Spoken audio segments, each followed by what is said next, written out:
अस्सलामुअलैकुम दोस्तों, आज मैं आपके लिए बिना चूल्हा जलाए बहुत ही मज़ेदार रेसिपी लाई हूँ। यकीन मानिए रोटी से ज़्यादा आप ये रेसिपी खाना पसंद करेंगे। बहुत ही लाजवाब रेसिपी है। यकीन मानिए मुंह का जायका ही बदल जाएगा। आज आपको इतना आसान तरीका बताऊंगी, मिनटों में ये रेसिपी आपकी बनके तैयार हो जाएगी।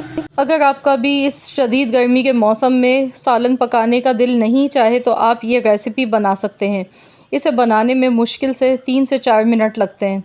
बिना चूल्हा जलाए मिनटों में ये रेसिपी बनके तैयार हो जाती है। तो चलिए देख लेते हैं। इसके लिए मैंने, आप देख सकते हैं, यहाँ पे कच्चे आम लिए हैं, यहाँ पे केरी हमने ली है 2 अदद। इस तरह से छिलका उतार के मैंने इसे टुकड़ों में काट के ले लिया। इसके साथ ही मैंने यहाँ पे हरी मिर्च ली हैं 4 से 5 अदद। प्याज ली है, एक दरमियाने साइज़ की प्याज थी, तो मैंने इसमें से आधी प्याज सिर्फ ली है। पूरी एक प्याज आपने नहीं लेनी, आधी प्याज का इस्तेमाल करना है अगर बड़े साइज़ की प्याज है। अगर छोटे साइज़ की प्याज है तो एक ले सकते हैं। साथ में एक गड्डी पुदीने के पत्ते ले लिए। गर्मियों में बहुत ही ज़बरदस्त लगता है पुदीना खाना, और ये वैसे भी स्किन के लिए भी, हमारे लिए, हेल्थ के लिए बहुत अच्छे होते हैं, हाज़मेदार होते हैं, मैदे जिगर में ठंडक पहुंचाते हैं। लहसुन लिया है मैंने यहाँ पर तकरीबन 7 से 8 लहसुन की कलियाँ लिए। तो मिक्सी का जार यहाँ पर हमने ले लिया है, क्योंकि इसे हम मिक्सी के जार में पीसेंगे। आप चाहें तो हाथ से सिल पर भी पीस सकते हैं इसे, या फिर चॉपर में भी पीस सकते हैं। जैसे भी आपको सहूलत लगे आप वैसे ही पीस सकते हैं। नमक इसमें डाल देंगे हस्ब ज़रूरत, साथ में डालेंगे काला नमक। काला नमक हमने ज़्यादा क्वांटिटी में इसमें लेना है, इससे बहुत ही अच्छा इसका फ्लेवर आएगा। अब यहाँ पर इसमें मैं लाल मिर्च का इस्तेमाल नहीं करूँगी, क्योंकि मैंने यहाँ पे हरी मिर्चें इस्तेमाल की हैं, इसलिए मैं लाल मिर्च का इस्तेमाल नहीं करूँगी। अब इसका जायका बैलेंस करने के लिए 1 टेबल स्पून इसमें चीनी जाएगी।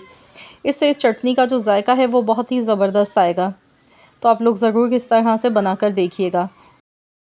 अब इसमें काली मिर्च जाएगी 1 टीस्पून। काली मिर्च से बहुत ही अच्छा सा फ्लेवर बनेगा, और सारी चीज़ों का मिलाकर जो फ्लेवर आएगा ना, यकीन मानिए आप खाते रह जाएंगे, इतना मज़ेदार सा फ्लेवर आएगा। 1 चम्मच भर के इसमें सफ़ेद ज़ीरा शामिल कर दें। तो यहाँ पर इसमें मैं पानी का बिल्कुल भी इस्तेमाल नहीं करूँगी। तो चलिए इसे पीस लेते हैं, बग़ैर पानी के मैं इसे पीस गई हूँ। तो यहाँ पर देखिए चटनी हमारी पीस के तैयार हो गई है। बनाने में टाइम बिल्कुल भी नहीं लगा, देखिए मिनटों में पिस गई है, बिना किसी मेहनत के, किसी झंझट के। तो चलिए इसे एक बाउल में निकाल लेते हैं। मैं आपको दिखाती हूँ इसकी थिकनेस, और यकीन मानिए इतनी खुशबूदार, इतनी लजीज ये चटनी बनती है ना कि हाथों को रोकना मुश्किल हो जाएगा। बहुत ही मज़े की चटनी बन के तैयार होती है। जब आप इससे खाना खाएंगे ना, तो यकीन मानिए बिना भूख के भी आपका दिल चाहेगा कि बस खाते ही चले जाएं। इतना लजीज लगता है इसका फ्लेवर। बहुत ही जायकेदार ही बनी, हाज़मेदार भी है, फ़ायदेमंद भी है, और इसे स्पेशली इस मौसम में ज़रूर बना के खाना चाहिए, क्योंकि ये हमारी हेल्थ के लिए भी बहुत ज़्यादा फ़ायदेमंद होती है।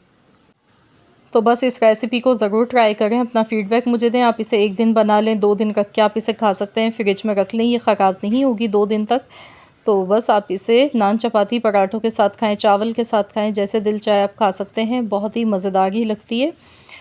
आई होप कि आप सबको ये रेसिपी ज़रूर पसंद आई होगी। रेसिपी अच्छी लगी तो वीडियो को लाइक कर दें, शेयर कर दें। चैनल पर नए हैं तो चैनल को भी सब्सक्राइब कर लें।